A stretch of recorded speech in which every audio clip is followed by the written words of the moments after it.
ప్రభువునందు ప్రియమైన సహోదరుడారా సహోదరుడారా, ఈ యొక్క కూడికల యొక్క ఆఖరి ముగింపు కూడికకు మనం వచ్చాం.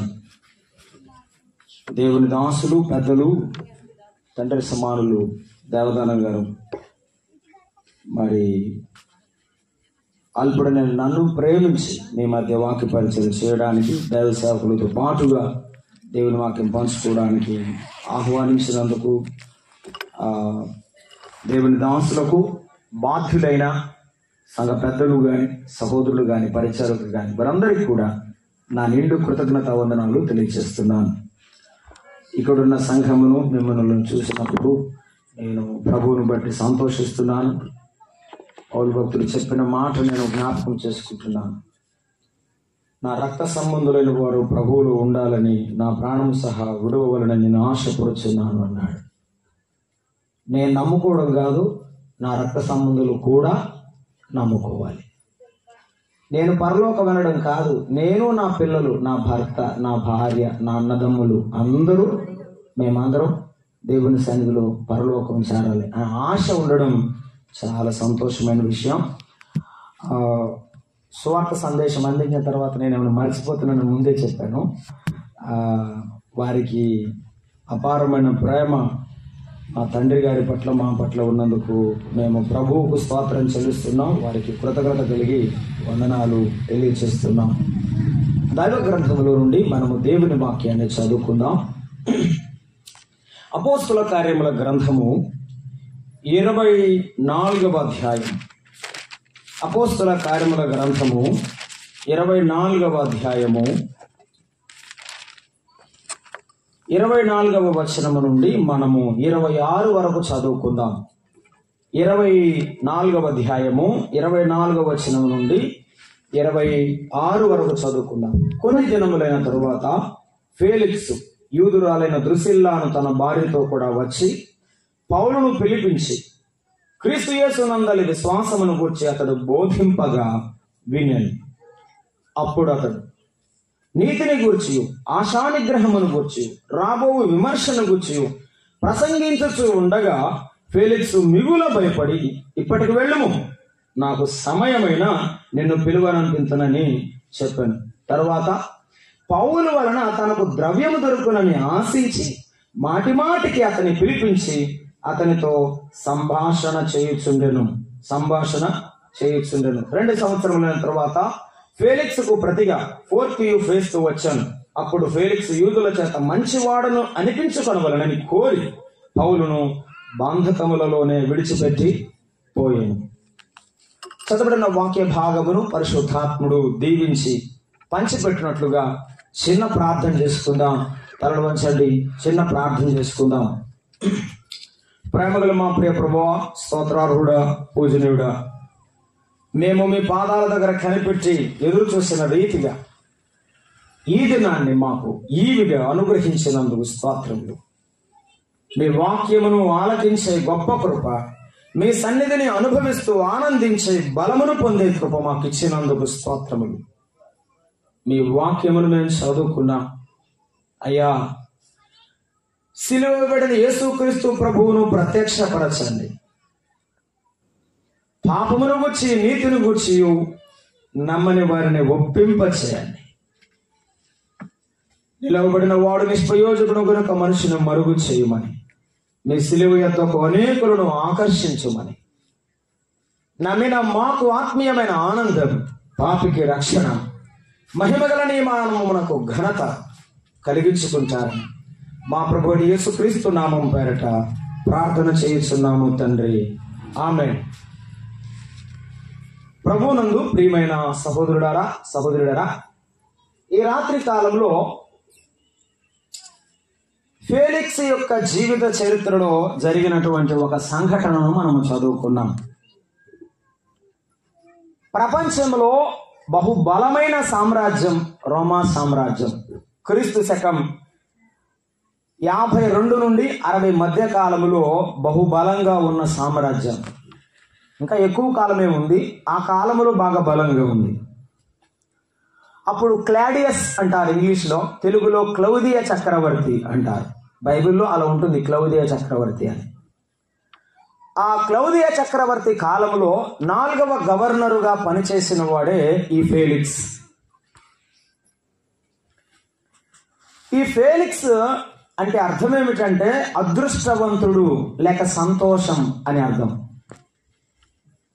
ఫేలిక్స్ అంటే అర్థం ఏమిటంటే అదృష్టవంతుడు లేక సంతోషం అని అర్థం.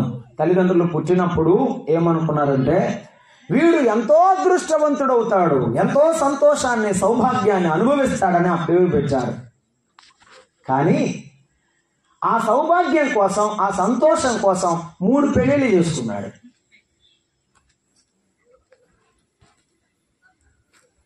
మౌరటేనియా అనే ఒక రాజకుమార్తెను, అగ్రిప్ప యొక్క కుమార్తె అయిన ద్రుసిల్లాను 2వ భార్యగా, 3వ భార్యగా పేరు లేని అన్నోన్ విమెన్ అని బైబిల్లో లేదు అని చరిత్ర గ్రంథాలు చెప్తున్నాయి. అన్నోన్ ఉమెన్, పేరు తెలియని మరొక స్త్రీని వివాహం చేసుకున్నాడు. 3 వివాహం చేసుకున్నా ఏం లేదు, అది మన భాషలో అదృష్టం లేదు. ఆయన జీవితంలో సంతోషం లేదు. ఎప్పుడైనా మానవ జీవితంలో మనము కోరునది ఏమిటి? సంతోషమే. ఉద్యోగం చేయండి, వ్యాపారం చేయండి, వ్యవసాయం చేయండి, చదవండి, ఏమైనా చేయండి, మనకు కావాల్సింది ఏమిటి? సంతోషం. ఈ సంతోషం కొరకు మానవుడు చెయ్యనిది లేదు. ఈ రాత్రి వేళ నీవు కూడా సంతోషం కావాలని కోరుకుంటున్నావు. అసలు ఈ ప్రపంచంలో సంతోషం నాకు వద్దని చెప్పే వ్యక్తే లేడు. అందరూ సంతోషాన్ని కోరుకునేవారు, కానీ ఎక్కడ నీ సంతోషం వెలుగుతున్నావో అదే నీ గమ్యం. అది నువ్వు ఆలోచన చేస్తే చాలా మంచిదని ఈ రాత్రి ప్రభువు మాట్లాడుతున్నాడు. నిలబడిన వారి యొక్క ఎత్తును రూపమును నువ్వు లక్ష్య పెట్టవద్దు. నీతో మాట్లాడుతున్నవాడు పరమందున్నవాడు, అది ఆయన స్వరం. సంతోషాన్ని ఈ ప్రపంచంలో ఉన్న ప్రతి వ్యక్తి వెతుకుతున్నాడు. ఈ అదృష్టవంతునికి దేవుడు ఇచ్చిన వాటిని నేను చాలా జాగ్రత్తగా ఒక్కొక్కటిగా మీకు చెప్తాను, గుర్తుపెట్టుకుని నాకు చెప్పండి, తర్వాత ధ్యానం చేసేటప్పుడు చెప్పాలి. చదవండి అపోస్తుల కార్యముల గ్రంథం 24వ అధ్యాయము 3వ వచనం. అపోస్తుల కార్యముల గ్రంథము 24వ అధ్యాయము 3వ వచనాన్ని మనము చదువుకుంటున్నాం. ఏమంటున్నాడు ఆయన? ఆ తెర్తిల్లు అనే ఒకడు ఆ కైసరేలో పౌలు మీద ఫిర్యాదు తీసుకుని వచ్చిన ఒకడు నిలబడి అంటున్నాడు, మహాఘనత వహించిన ఫేలిక్సా, ఓ ఫేలిక్సా, నీకేమొచ్చింది? మహాఘనత వచ్చింది. ఈ మహాఘనత కలిగిన వాడు అమ్మా, ఫేలిక్స్ మహాఘనత కలిగిన వాడు. ఈ లోకంలో ఎవరికైనా మంచి పేరు ప్రతిష్టలు ఘనత వస్తే ఏమనుకుంటారు? ఇది నా యొక్క తెలివితేటలు, ఇది నా యొక్క బలము, నా యొక్క జ్ఞానం అనుకుంటారు. దావీదు ఏమన్నాడంటే దినవృత్తాంతముల మొదటి గ్రంథము 29వ అధ్యాయము 12వ వచనములో దావీదు ఏమన్నాడు అంటే, జ్ఞాపకం చేసుకుంటున్నాము, అయ్యా మీరు కొద్ది స్పీడ్ ఉంటే నాకు ఉపయోగకరం. ఐశ్వర్యమును ఘనతను నీ వలన కలుగును. నీవు సమస్తమును ఏలువాడు, బలమును పరాక్రమమును నీ దానములు. చాలమ్మా. ఘనత ఎవరు దానం? ఐశ్వర్యం ఎవరు దానం? దేవుని దానం. ఈనాడు మానవుడు గ్రహించలేనిదే. తాము జ్ఞానులమని చెప్పుకొనుచు బుద్ధిహీనులైరి. రోమాపత్రిక 1వ అధ్యాయం 24వ వచనం. తాము జ్ఞానులమని చెప్పుకొనుచు బుద్ధిహీనులైరి. మానవ బుద్ధిహీనత ఏమిటో తెలుసా? ఆ సర్వమును సృష్టించిన దేవుని కనుగొనలేక తడవలాడుచున్నాడు. తాను జ్ఞాని అనుకుంటాడు, కానీ ఎక్కడ పోతున్నాడు? మార్గము గురి తప్పిన, గతి తప్పిన పడవ వలె, నావ వలె మానవ జీవితం ప్రయాణములో ఉన్నది. ఈ ఫేలిక్స్ ఘనత వహించిన వాడే, కానీ ఆ ఘనత తన జీవితంలో ఆనందాన్ని, సంతోషాన్ని తీసుకొని రాలేదు. నీ జీవితం ఎలా ఉంది? నీవు ఘనత వహించిన వాడుగా మంచి పేరు ప్రతిష్టలు సంపాదించావా? అయితే అవి దేవుని వల్ల వచ్చాయని గుర్తించు. దావీదు గుర్తించాడు. ఎంత ఘనత వచ్చినా కీర్తనాకారుడు 49వ అధ్యాయము 17వ వచనంలో ఒక మాట అంటున్నాడు, ఎంత ఘనత సంపాదించినా మానవ జీవితంలో మిగిలేది చివరకు ఉండాల్సింది. రెండవ వచనంలో సామాన్యులేమి, సామంతులేమి, ధనికులేమి, దరిద్రులేమి, లోక నివాసులారా, మీరందరూ ఏకముగా పేరు సంపాదించిన వారులారా, మీరందరూ ఏకముగా కూడిన మాట వినండి. 17వ వచనం చదువు. వారు చనిపోయినప్పుడు చాలా రాశాడు అక్కడ. 6వ వచనం, ఆస్తియే ప్రాపకమని నమ్మి తమ ధన విస్తారతను బట్టి పొగుడుకున్న వాటికి నేనేలా భయపడవలను అన్నారు. ఆస్తికి తమ పేర్లు పెట్టుకునేవారు ఉన్నారు, ఇళ్ళు కట్టించుకొని విడిచిపెట్టి వెళ్ళేవారు ఉన్నారు అన్నాడు. 17వ వచనం చూస్తున్నాను. ఇప్పుడు వాడు చనిపోయినప్పుడు ఏమియో కొనిపోడు, వాని ఘనత పని వెంట దిగదు. చెప్పండమ్మా, చెప్పండి. వాని వెంట దిగదు. ఒకడు ఊదా రంగు వస్త్రాలు ధరించాడు, సుఖాన్ని పడ్డాడు, సంతోషపడ్డాడు, చనిపోయి పాతాళానికి వెళ్ళిపోయాడు. నీ జీవితము, నీ యొక్క జీవితం, నీ యొక్క ప్రయాణం ఎటువైపు వెళ్తుంది? ఎంత ఘనత ఉన్నా ఏదో ఒక రోజు ఈ లోకాన్ని విడిచిపెట్టాలి, ఏదో ఒక రోజు ఈ ఘనతను విడిచిపెట్టాలి, ఏదో ఒక రోజు నీ సొమ్ముని విడిచిపెట్టాలి, నీకున్న వారిని విడిచిపెట్టాలి, ఉన్న వాటిని విడిచిపెట్టాలి. అయితే ఎటు వెళ్తున్నావు ఆలోచన చేయి. ఈ రాత్రి వేళ ప్రభువు ఆలోచన చెయ్యమని అడుగుతున్నాడు. ఈ ఫేలిక్స్ కూడా ఘనత వహించిన వాడే గాని ఘనతకు తగినటువంటి జీవితం లేనివాడు. బైబిల్లో చూద్దాం. పేరేమో గొప్ప, ఊరు దిబ్బ అన్నారు పాతకాలం సామెత. జీవితంలో ఘనత పేరున్నది, పేరు మాత్రం డబ్బా పేరే గాని బ్రతుకు మాత్రం అస్తవ్యస్తమైన జీవితం ఫేలిక్స్ జీవితం. చాలా మంది పేరు ఉంటుంది కానీ వారి జీవితంలో తొంగి చూస్తే వారంతా భయంకరమైన పాపము చేసేటువంటి జీవితం కలిగిన వారు మరొకరు ఉండరు. ఫేలిక్స్ జీవితం అటువంటిదే. ఈ రాత్రి ప్రభు పరిశీలిస్తున్నాడు. నీకెంత పేరున్నా ఆ బలహీనత వల్ల నీవు పాడవుతున్నావు. నీకెంత పేరున్నా, ప్రతిష్ట ఉన్నా, నీలో ఉన్న ఆ చిన్న లోపం వలన, ఆ పాపం వలన నీవు దిగజారిపోతున్నావు, పడిపోతావు, నష్టపోతావు. ఈ రాత్రి ప్రభు మాట్లాడుతున్నాడు. ఫేలిక్స్తో కూడా పౌలు ద్వారా దేవుడు మాట్లాడాడు, కానీ ఫేలిక్స్ వినలేదు. ఈ రాత్రి నువ్వు వింటావని నీతో మాట్లాడుతున్నాడు. ఈ రాత్రి అయినా నీ బతుకును మార్చుకుంటావని మాట్లాడుతున్నాడు. ఫేలిక్సా మహాఘనత వహించిన వాడని తిర్తిళ్ళు పొగుడుతున్నాడు. ఊళ్ళో వాళ్ళు లేకపోతే లోకముల వాళ్ళు పొగడడం కామనే. ఏదైనా లాభం కావాలంటే ఏం చేస్తారు చెప్పడమ్మా? పొగుడుతారంటే. పాతకాల పాట ఉందన్నమాట. నా వంటి నరుడు కడు నన్ను ప్రేమించినా నా వలన ఫలము గోరు. ఆహా నీ వంటి పుణ్యునికి నా వంటి పాపితో కేవలం బేబీ లేక.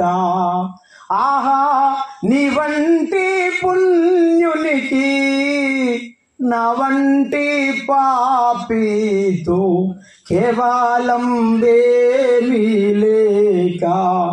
యేసు నన్ను ప్రేమించినావు,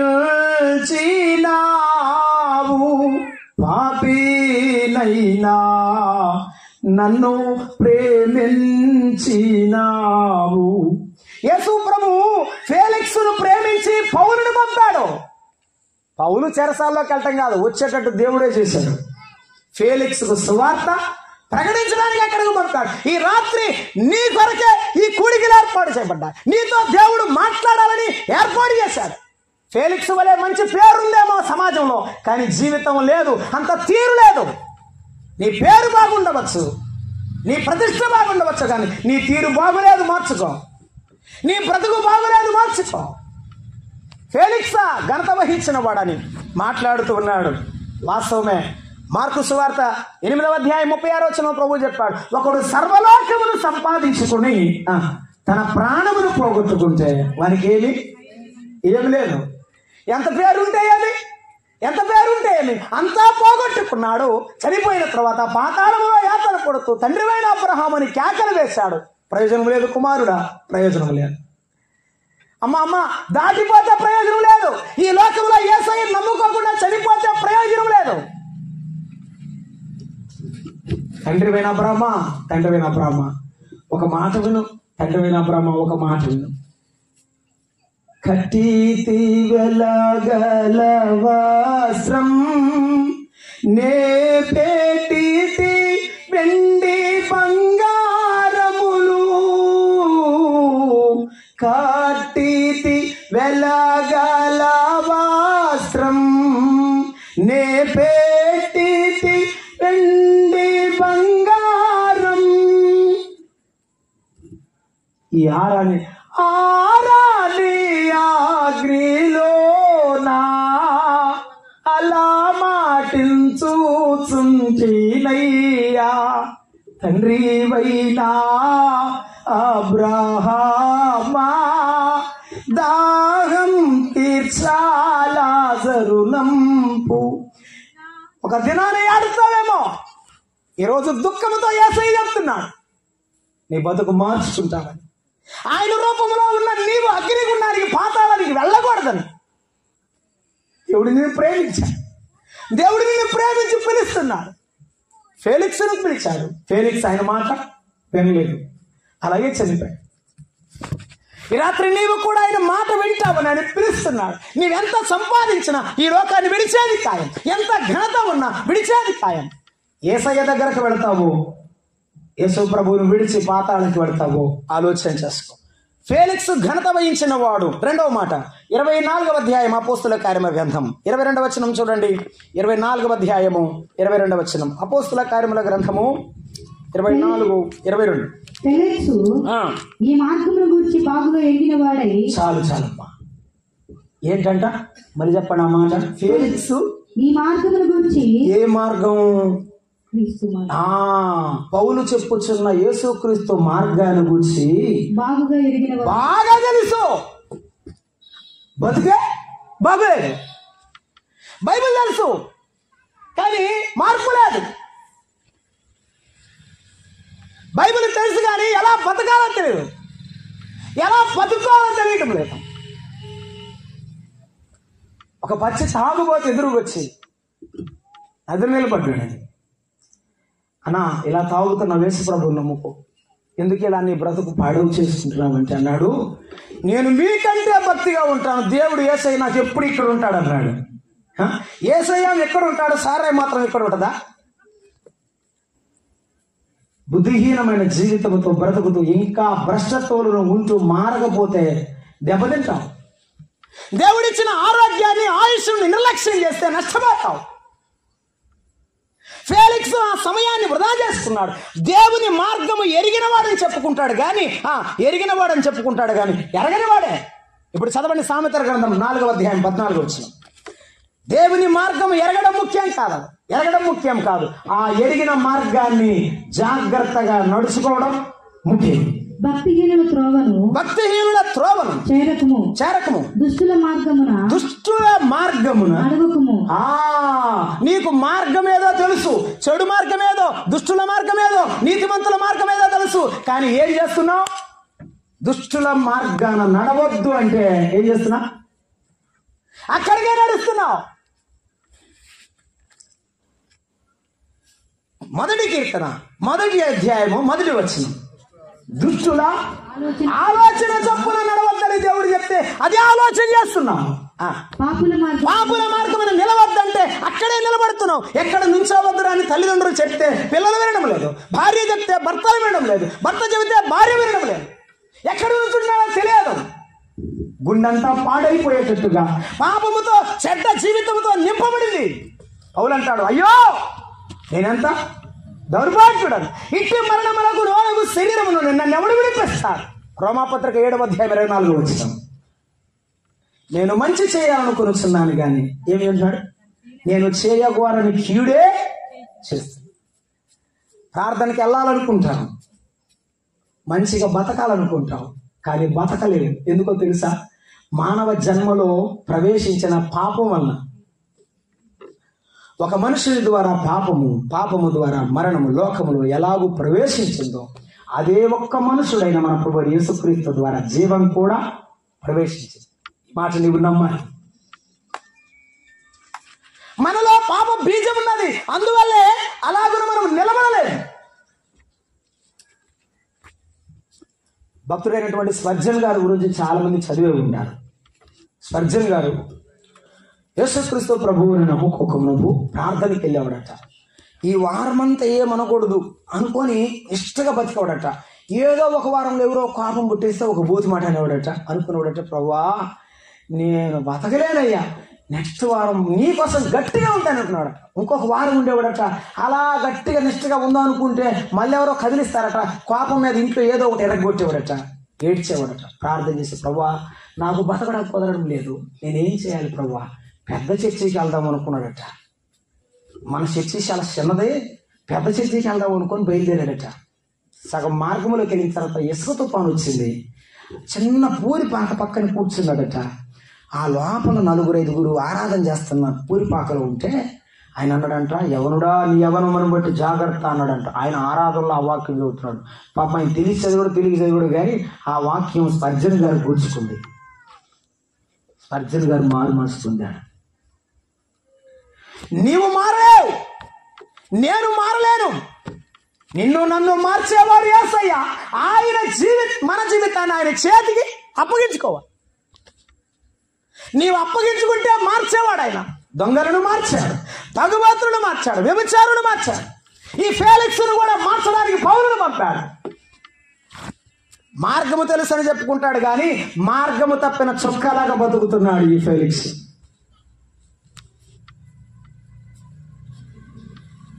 మరొక మాట అన్నాడండి. 24వ వచనం చదువుతారా? 24 అపోస్తలుల కార్యముల గ్రంథం. ఘనత వహించిన వాడే గాని ఘనమైన జీవితం లేదు, ఘనహీనమైన జీవితం ఉంది. మార్గం ఎరిగిన వాడు గాని ఆ మార్గంలో నడిచే మనసు లేదు. 3వది 24వ అధ్యాయము 24వ వచనం.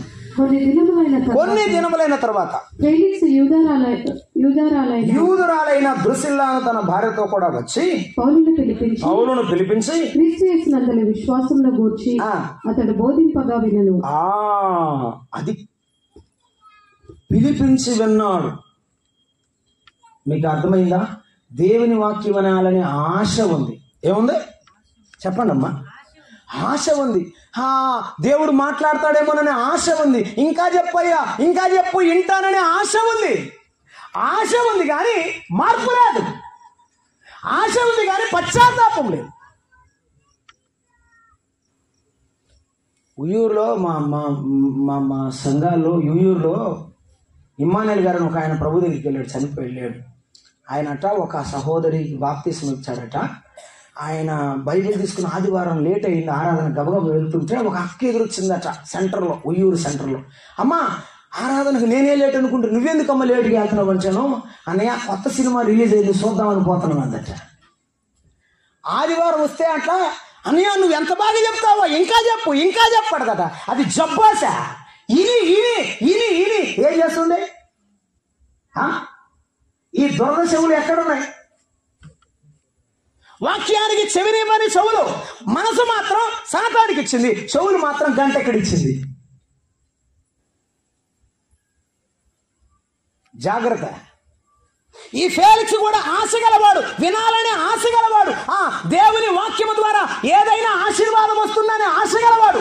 ఈనాడు చాలా మంది అలానే ఉన్నారు. యేసు ప్రభు కావాలి, యేసు ప్రభు కావాలి, ఆయన ఆశీర్వాదం కావాలని వస్తారు కానీ ఆయన మాత్రం జీవితంలో ఉండకూడదనేటట్టే బతుకుతారు. నేను చాలాసార్లు చెప్పాను, ఇప్పుడు కూడా చెప్తాను. అమ్మా యేసు ప్రభు వారిని సిలువ వేయడానికి తీసుకుని వెళ్ళాను. ఎక్కడికి? గొల్గొతా కొండ మీద. వందనాలమ్మ. ఆ కొండ మీదకి తీసుకెళ్ళిన తర్వాత ఏం చేశారంటే ఆయనకున్న వస్త్రాన్ని, విచిత్రపు నిలువుటంగిని ఏం చేశారు? తీసి ఆయన మాత్రం సిలువేశారు. ఈ అంగి ఏం చేశారు? సీట్లేసుకు పంచుకున్నారు.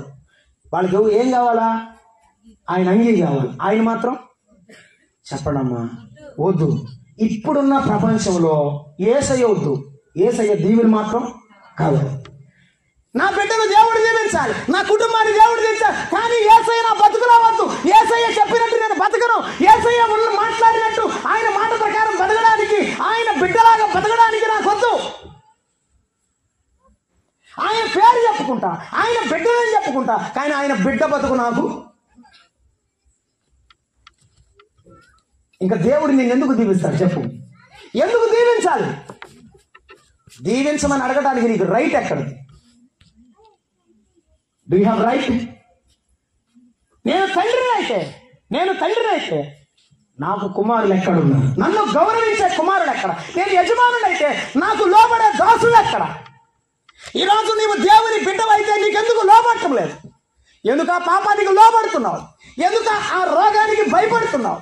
ఎందుకు నీ జీవితంలో ఉన్న వాటికి లోబడిపోతున్నావు? యేసయ్యకు భయపడకుండా ఆత్మను చంపి ఆ శరీరమును చంపేవాడికి భయపడుతున్నావా, లేకపోతే శరీరాన్ని చంపేవాడికే భయపడుతున్నావా? ఈనాడు చాలా మంది అన్నారు. అయితే నాకు తెలియదు ఇక్కడ చెప్పచ్చో లేదో. ఓ బ్రదర్ మాది ఇక్కడ ఒడిశాను. ఓ బ్రదర్ నా దగ్గరికి వచ్చినాడు. మా నాన్నగారు కూడా ఉన్నారు. పొద్దున్న ఆరాధనకి వెళ్ళాలి ఆదివారం. అయ్యగారు మా గేదెకి మా బర్రెకి జ్వరం వచ్చింది, ఆరాధనకు రావడం లేదు, నేను ఇప్పుడు పోయి తాయితు తెచ్చి దానికి కడతాను, కట్టిన తర్వాత ఆరాధనకు వస్తాను అన్నాడు. తెచ్చాడు, కట్టాడు, ఆరాధనకు వచ్చాడు. సాయంత్రం గేదె చచ్చింది. విశ్వాసం బాయ, గేదె బాయ, అన్ని బాయ. నీ జీవితంలో ఎదుగు లేకుండా, నీ జీవితంలో దేవుని దీవెన పొందకుండా ఉండడానికి గల కారణం ఏం తెలుసా? నీవు 2 పడవల మీద కాళ్ళు పెట్టావు. అందుకే మునిగిపోతున్నావు, అందుకే కష్టాల్లో ఉన్నావు. యెహోవాను విడిచిన వారికి శ్రమలు, మీరు చెప్పరు తెలుగుగలరు కదా, శ్రమలు విస్తరించును. దేవుని విడిచే వారికి శ్రమలు విస్తరిస్తాయి. ఓ ఫేలిక్సా, నేను నా దాసుని పంపాను వినమంటే వింటానంటాడు కానీ దాని ప్రకారం బతకడు. వింటానంటాడు కానీ పశ్చాత్తాపడడు. మార్కు సువార్త 10వ అధ్యాయం 17వ వచనంలో ఒక యవనస్తుడు యేసు ప్రభు ఎదుగు పరిగెత్తుకొని వచ్చాడు. బోర్లగబడి అంటాడు, ప్రభువా, నిత్య జీవం పొందుటకు నేనేమి? అమ్మా, ఎంత ఆశ. ప్రభు ఏమన్నాడు? నీకు ఒకటి కొదువుగా ఉంది నాయన, దాన్ని వదిలిపెట్టి నన్ను వెంబడించమంటే ఏమంటాడు? అతడు మిగులు ఆస్తి గలవాడు కనుక బహు దుఃఖపడుచు వ్యసనపడుచు వెళ్ళిపోయాడు. ఏది యేసయ్య విడిచిపెట్టమన్నాడో దాన్ని విడిచిపెట్టడానికి ఇష్టం లేదు.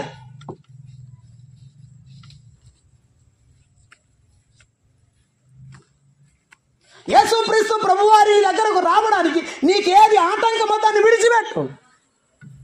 దేవుని కృపా దీవెన నీ చుట్టూ ఉండును.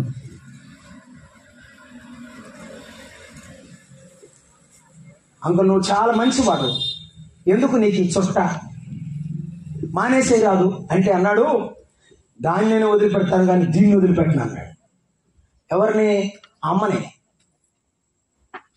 భార్యని వదిలిపెడతాడట, దీన్ని మాత్రం వదిలిపెట్టాడట. ఎంత వ్యసనం, ఎంత దుర్వ్యసనంలా ఉన్నావు, ఎంత వ్యసనంలో పూర్తిగా మునిగిపోయావు. ఒక ఆయన అన్నాడు, పాతాళము అడుగులేని భాగము వంటిది అన్నాడు. దాంట్లో దిగిపోతూనే ఉంటావు. ఈ ఫేలిక్స్ జీవితంలో జరిగిందదే. ఆశ ఉంది కానీ అనుసరించే జీవితం లేదు. ఈనాడు చాలా మంది ప్రార్థనకు వస్తారండి, ప్రార్థన చేయమని అడుగుతారు, కావాలంటే ప్రతిసారి చెప్పుకుంటారు, పలహారం ఇస్తారు, కానుకలు ఇస్తారు, హృదయం మాత్రం గట్టిగా చెప్పాల ఇవ్వరు. అందుకే అన్నాడు, అనేకులు ఇరుకు మార్గమున ప్రవేశింప పోరాటమట. కానీ ఏం చేస్తారు?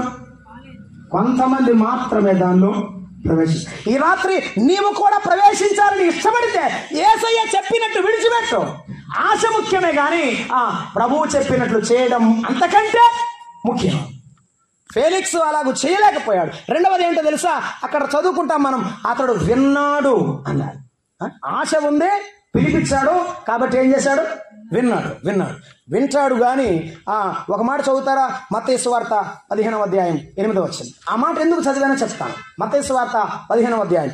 ఈ జనులు హృదయము క్రొవ్వినదని ప్రభు మాట్లాడుతూ 15వ అధ్యాయం 8వ వచనం మత్తయి సువార్తలో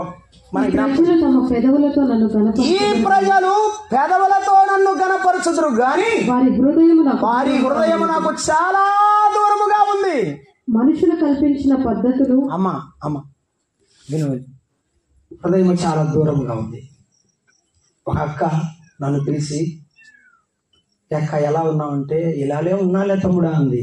ఏంటంటే 2 పిల్లలు ఉన్నారు, నీకేమొక్క, ఒకడు ఇంజనీర్, ఒక డాక్టరు, చక్కగా బ్రతుకుతున్నావు కదా అంటే, 2 కన్నానయ్యా, ఒక్కడు నన్ను వచ్చి పలకరించడానికి వాళ్ళకి తీరిగా లేదు, నన్ను పలకరించడం లేదు, అమ్మ తిన్నావా, బ్రతికున్నావా అని అడిగే పిల్లలు లేదయ్యా నాకు, కానీ ఉపయోగమేమి, నాకెందుకు ఈ జీవితం అని ఆమె కన్నీరు పర్యంతం అవుతుంటే నేను ఎంతో బాధపడుతున్నాను. ప్రభు నాకు వాక్యంలో మాట్లాడాడు ఏమనంటే, ఈ లోకంలో ఉన్న తల్లిదండ్రులే అంత బాగా ఏడిస్తే, దుఃఖపడితే, నీకు ఆరోగ్యం ఇచ్చి, ఆయుష్ ఇచ్చి, భార్యను, భర్తను, బిడ్డలను ఇచ్చి అంతకంతకు అంచెలంచెలుగా అభివృద్ధి చేసిన దేవుడు ఎంత దుఃఖపడతాడు?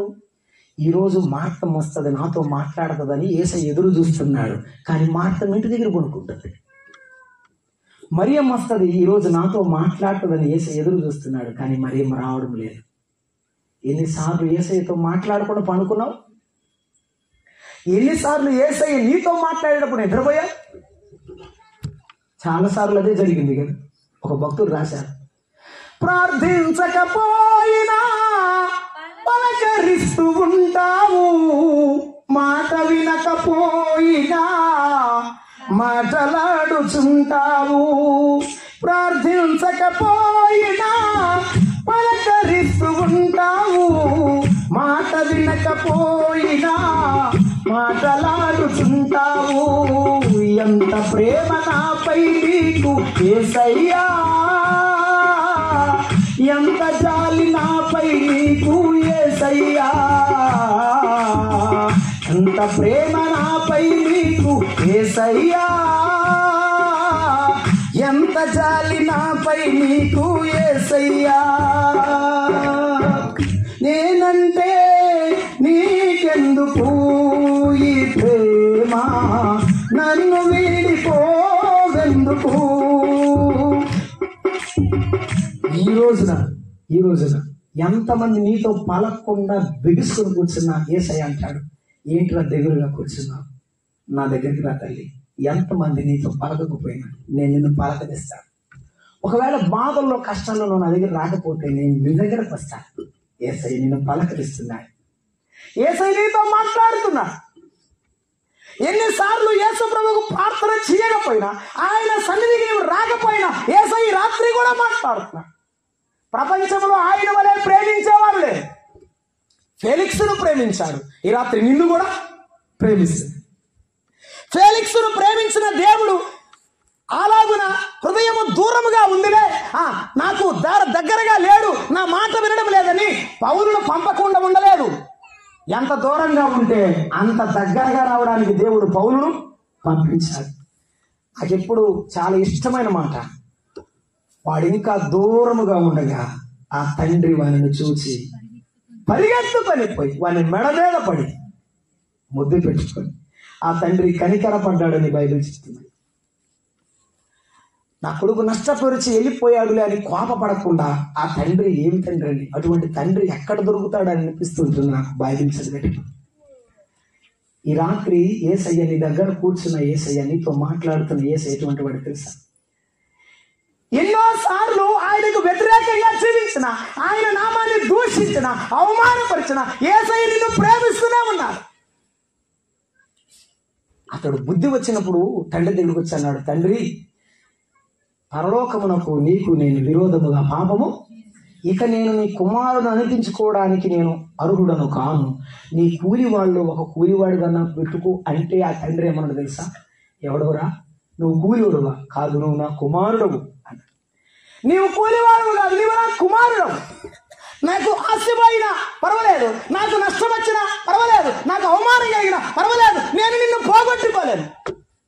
బంగారు ఉంగరండి, నా కొడుకు బతికాడు, నా కొడుకు తిరిగి వచ్చాడు, బంగారు ఉంగరండి. ఈ రాత్రి యేసయ్య నిన్ను పిలుస్తున్నాడు, ఎందుకంటే నిన్ను పోగొట్టుకోవడం ఇష్టమలేక. ఈ రాత్రి యేసయ్య నిన్ను పిలుస్తున్నాడు, ఎందుకంటే నిన్ను ఆయన పరలోకంలో చేర్చుకొనకూడదు. ఫేలిక్స్ను పిలిచాడు, ఫేలిక్స్ విన్నాడు కానీ మారు మనసు పొందకుండా వెళ్ళిపోయాడు.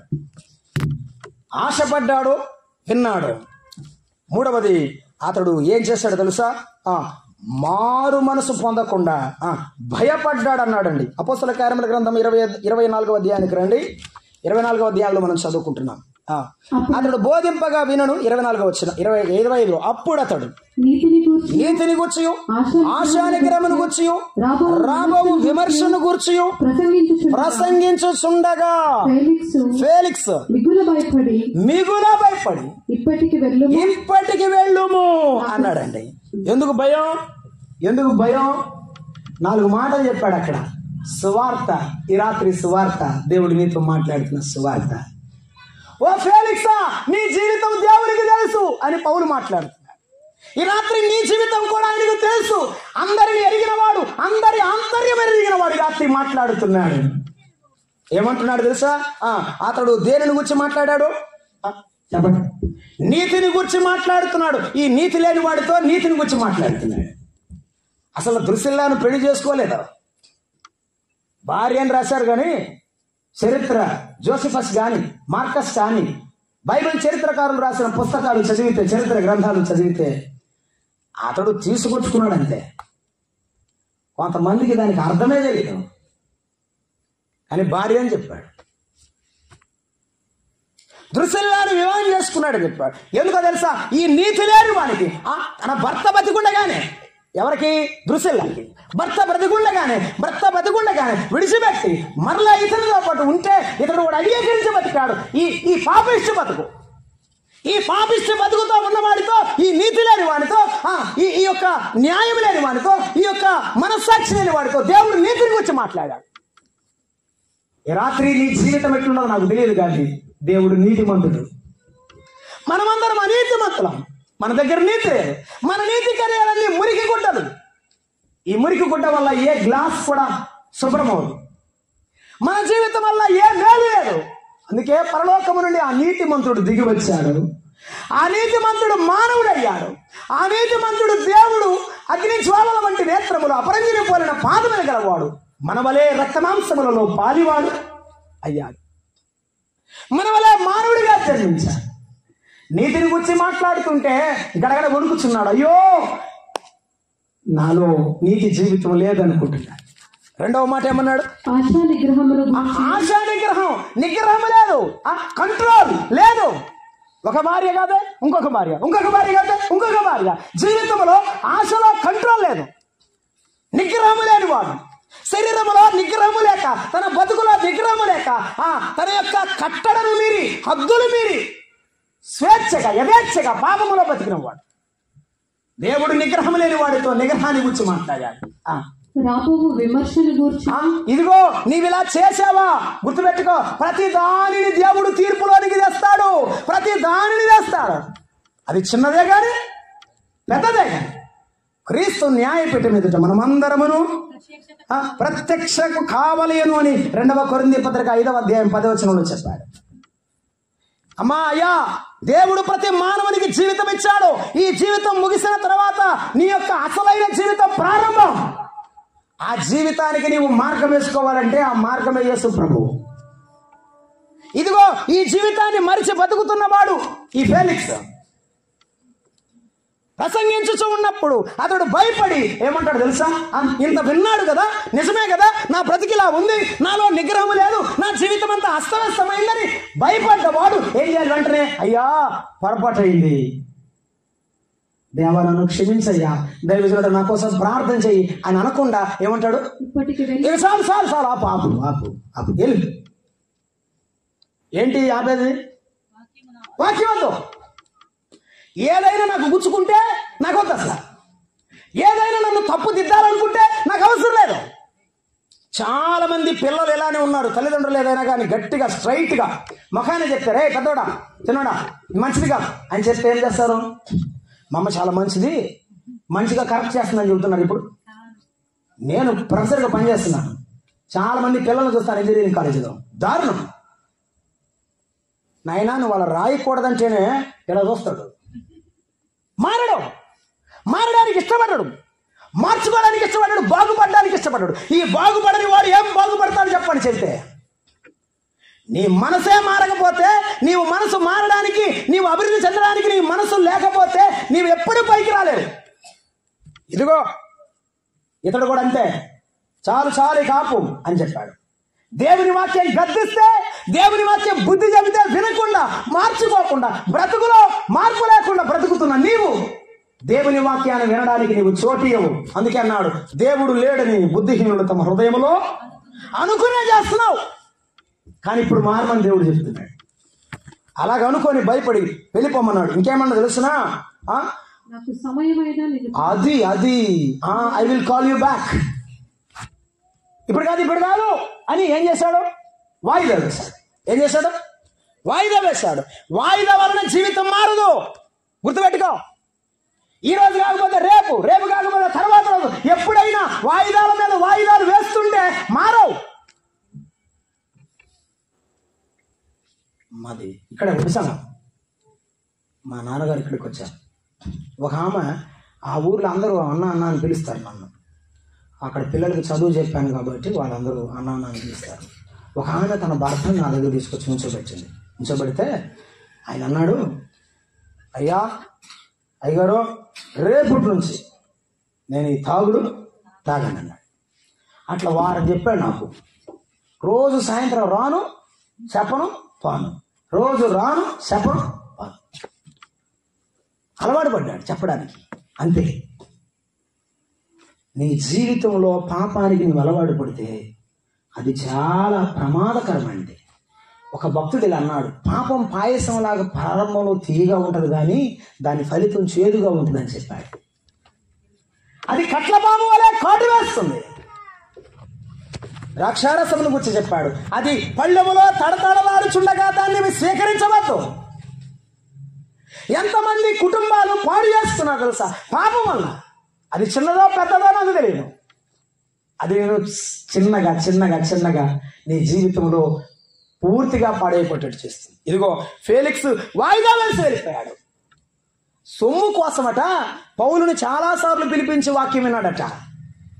చాలా మంది ఎప్పుడు చెప్తారంటే, అయ్యగారు బాగా దీవించమని ప్రార్థన చేయండి, గట్టిగా చేయాలట. ఏమని?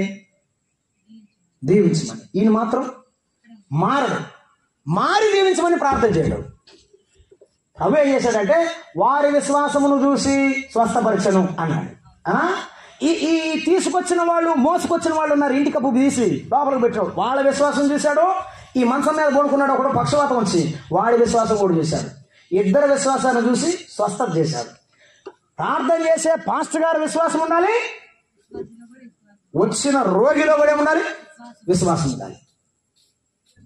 ఆవగినంత కూడా ఉండదు. కానీ ఏం చెప్తారు తెలుసా? పక్క వీధిలోకి పోయి అయ్యగారి దగ్గరికి పోయాము, ప్రార్థన చేసుకున్నాము, అబ్బే ఏం లేదండి, అబ్బా చర్చిలో ఏం లేదు. మరి మనలో ఏముంది? అసలు నువ్వు ఇన్ని సంవత్సరాలు ప్రార్థనకు వస్తున్నావు, నీ కొడుకు వస్తాడా? నువ్వు మోకరించినప్పుడు వాడు నీతో పాటు మోకరించి ప్రార్థన చేస్తాడా? ఎవరిని సంపాదించావు నువ్వు? ఎంతకాలం నీ భక్తి? ఫేలిక్స్ తన బ్రతుకు పాడైపోయినా మరొక పాడైపోయిన వస్తువుని తెచ్చాడు. దుర్సిల్లా కూడా అంతే. ఆమె జీవితం పోయిన సభల్లో చెప్పినట్టున్నాను అయ్యగారి దగ్గర. అటువంటి ఆమెను తెచ్చారు. ఇంకా పాత సామెత ఉంటుంది, జోగి రాస్తే బూడిద రాలుతాయి. వాళ్ళిద్దరు వచ్చి పెళ్లి చేసుకుంటే ఏమొస్తుంది? ఏమి లేదు. ఈరోజు నీ సహవాసం, నీ యొక్క జీవితం, నీ సహజీవనం ఎవరితో ఉందో ఆలోచన చేసుకో. సాతానుతోనా, యేసు ప్రభువుతోనా? ఫేలిక్స్ తన జీవితంలో ఆమెతో పాటు తన యొక్క జీవితాన్ని కొనసాగిస్తూ, నా యొక్క అధికారం, నా యొక్క బలం, నా యొక్క శక్తి కలిగి ఉన్నానని తన జీవితంలో ముందుకు వెళ్ళిపోయాడు. కానీ తన జీవన కాలంలో క్షయవాదితో బాధపడుతూ కృషించి మంచంలో పడి అలాగే ఎన్నో ఉక్కిష్టం అనుభవించి చనిపోయాడు. ఏమండి, క్షయవాది గుండె నొప్పిలాగా ఒక నిమిషంలో పోద్దా? అస్సలు పోదు. కంగారు పడకుండా చెప్పచ్చు, అస్సలు పోదు. క్షయవాది ఎట్లా పోతుంది? దగ్గి ఏం చేస్తాడు? వాని గుండె బలహీనమై శరీర అవయవాలను తినిపోయి పూర్తిగా చనిపోతాడు. పాపం ఎట్లాంటిదంటే ఆ రాత్రికి రాత్రి అయిపోయేది కాదు, దాని ఫలితం అప్పటికప్పుడు రాదు. జీవిత ఫలాన్ని నీవు తర్వాత అనుభవించాలి. అందుకే ప్రభు అన్నాడు, ఓ మనుషుడా, ఏమి విత్తదువో ఆ పంటనే as you sow shall you reap. ఏ పంటను విత్తుతావో ఆ పంటనే కోస్తావు. ఈ మానవాళి కొరకు యేసుక్రీస్తు ప్రభువారు ఈ ఫేలిక్స్కు స్వార్థ ప్రకటించడానికి పౌలును పంపాడు. నీకు నాకు స్వార్థగా యేసుక్రీస్తు ప్రభువే మానవుడిగా దిగి వచ్చాడు. ఆయన 33.5 ఏళ్ళు జీవించాడు. ఆయన మానవుడిగా జన్మించినప్పుడు ఆయన మరియ గర్భంలో నేరుగా ప్రవేశించిన వాడు. ఎబ్రీ పత్రిక 10వ అధ్యాయంలో చెప్పాడు, తండ్రి నీ చిత్తము నెరవేర్చుటకు నేను ఈ లోకమునకు వచ్చి ఉన్నాను, నీవు నాకు ఒక శరీరమును అమర్చితివి. ఆయన శరీరం అమర్చుకున్నవాడు. నీ శరీరం నా శరీరం తల్లి గర్భంలో రూపము ఏర్పడితే దావీదు చెప్పినట్టు, నీకు నాకు తెలిసినట్టు మన అవయవాలు తల్లి గర్భంలో ఏర్పడితే యేసు ప్రభు అవయవాలు పరలోకంలోనే ఏర్పడి మరియ గర్భంలో ప్రవేశించినాయి. ఆయన జీవితం విచిత్రమైనది. ఆయన జీవితం విశేషమైనది. నీ కొరకు నా కొరకు పాపాన్ని మోయడానికి వచ్చిన ప్రభువారు ఏ పాపము లేకుండా జన్మించాడు, పవిత్రుడుగా జీవించాడు. నాలో పాపమున్నదని మీలో ఎవడు స్థాపిస్తాడని సవాలు విసిరినవాడు ఈ సర్వ ప్రపంచంలో ఎవడూ లేడు, యేసయ్య తప్ప. సవాలు విసిరిన దేవుడు నీ కొరకు నా కొరకు ఆయన మన స్థానంలో నిలవబడ్డాడు. నా బిడ్డలు పొరపాటు చేశారు, వారి పొరపాటు నేనే భుజాన వేసుకుంటానని. నీ తప్పును నా తప్పును ఆయన తన భుజాన వేసుకున్నాడు. పౌలు భక్తుడు పేతురు భక్తుడు రాస్తున్నాడు. పేతురు రాసిన మొదటి పత్రిక 2:24 ఆయన మన పాపములను మ్రాను మీద, ఆయన మోసుకున్నది మ్రాను కాదు, మన పాపాలు మోస్తున్నాడు. ఆయన మన పాపము మూటంతా ఎత్తైన కొండ వరకు మోసుకొని వెళ్ళాడు. మనందరి కొరకు ఆ కలువరి శిలువలో ఆ మేకుల మధ్య కొట్టబడ్డాడు. ఆయన రక్తము చిందించుండగా భరించిన వాడు, అనేకులు ఆయన హింసిస్తుండగా సహించిన వాడు. ప్రభు అంటాడు, నిందకు నా హృదయము బ్రద్దలాయి. ఆయన నిందకు హృదయము బ్రద్దలవనంతగా ఆయన వేదన చెందాడు. ఎందుకో తెలుసా? ఒకసారి యేసయ్య ఎందుకు ఇలా శ్రమ పడ్డావు అని అడుగు. ప్రభు చెప్తాడు, నీకోసమే నా కుమారుడా, నీకోసమే. నీ పాపము నా రక్తముతో కడగాలని నా రక్తము చిందించాను నీకోసం. 2025 సంవత్సరాల క్రితం నేను చిందించిన రక్తం ఎంత శుద్ధి గలదో, శక్తి గలదో, ఈ నేటికి ఏ పాపినైనా కడగడానికి శక్తి గలది. ఈ రాత్రి నిన్ను కూడా కడుగుతా. పౌలు భక్తుడు కొరింథీయులకు రాసిన మొదటి పత్రికలో 10వ అధ్యాయంలో చెప్పాడు. ఏమనంటే, ఆయన ఆత్మ వలన మనం కడుగబడి అని రాశాడు. చాలా మంది అడుగుతూ ఉంటారు బైబిల్ చదవనోళ్ళు, ఏమని ఇప్పుడు ఏడదా ఆయన రక్తం అని. ఆయన చిందించిన రక్తంలో విశ్వసిస్తే ఆత్మతో కడుగుతాడు. అది గుర్తుపెట్టుకోవాలి. పరిశుద్ధాత్మతో నీ యొక్క మనస్సాక్షిని కల్మషముతో కూడా కడుగుతాడు. ప్రభువా నేను పాపిని అయినా పాదాల మీద పడితే కడుగుతాడు. ఆ పాపాత్మురాలు పాదాల మీద పడితే అప్పుడు రక్తం పెట్టలేదు ఆయన. ఆమె యొక్క పాపాన్ని దేవుడు ఏం చేశాడు? క్షమించాడు. ఆ క్షమించిన అనుభూతి ఆమె అనుభవించాలి. లేదు ప్రభువా నాకు ఎవరు శిక్షను విధింపాలి. అప్పటి వరకు బోధకుడు అని పిలిచే ఆమె అప్పుడు ఏమంటది? ప్రభువా అని పిలుస్తుంది. ఆమె తన జీవితం పూర్తిగా మార్చబడిందని అర్థమైంది. యోహాను సువార్త 8వ అధ్యాయంలో ప్రభు పాదాల దగ్గర కన్నీటితో ఆ యొక్క చుక్కలు చిందిస్తూ ప్రభు పాదాల దగ్గర నిలబడినామా క్షమించబడి అక్కడి నుండి వెళ్ళిపోయింది. ఈ రాత్రి ఫేలిక్స్ మారు మనసు పొందకుండా వెళ్ళిపోయాడు, చనిపోయాడు. ఒక విషాదాంతమైన జీవితంగా చరిత్రలో మిగిలిపోయాడు. నీవు అలా మిగలకూడదని నీ కొరకు రక్తం చిందించి ప్రాణం పెట్టి తిరిగి లేచిన యేసయ్య ఈ రాత్రి పిలుస్తున్నాడు. నీవు అలాగున ఫేలిక్స్ వలె నీ జీవితాన్ని తెగిపోయిన గాలిపటం వల్లే వదిలివేయకుండా ఉండాలని ఈ రాత్రి నిన్ను పట్టుకోవాలని ప్రభు నిన్ను పిలుస్తున్నాడు. ఆయన చేతికి అప్పగించుకుంటావా? ప్రభు నిన్ను శుద్ధి చేస్తాడు, పరలోకమిస్తాడు. ప్రభు బిడ్డగా ఆయన వారసుడుగా నిన్ను చేస్తాడు. తలలు వంచండి, ప్రార్థన చేద్దాం. తలలు వంచండి, ప్రార్థన చేద్దాం.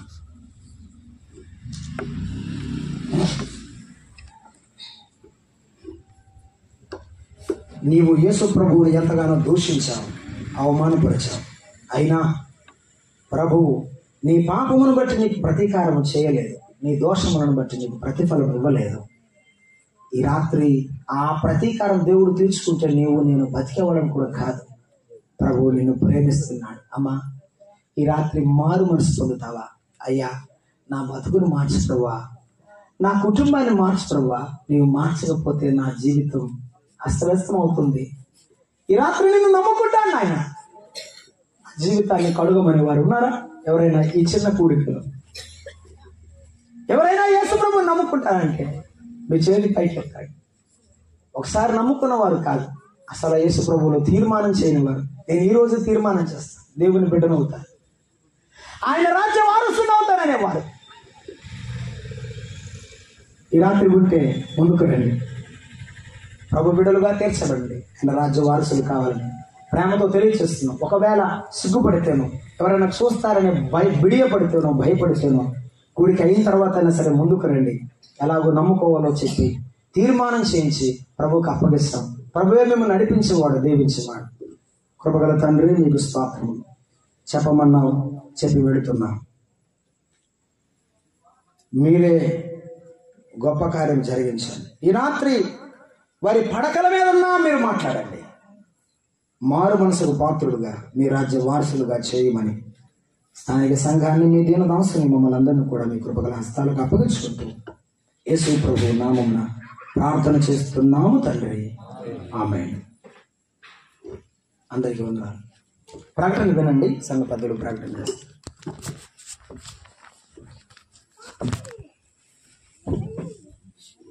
మంచిది. ప్రభునందు పిల్లారా, పిల్లెక్స్ జీవితాన్ని గురించి ఎంతవరకు ఉన్నాం. అతడు ఎంత ఘనత ఊహించినప్పుడు కూడా తన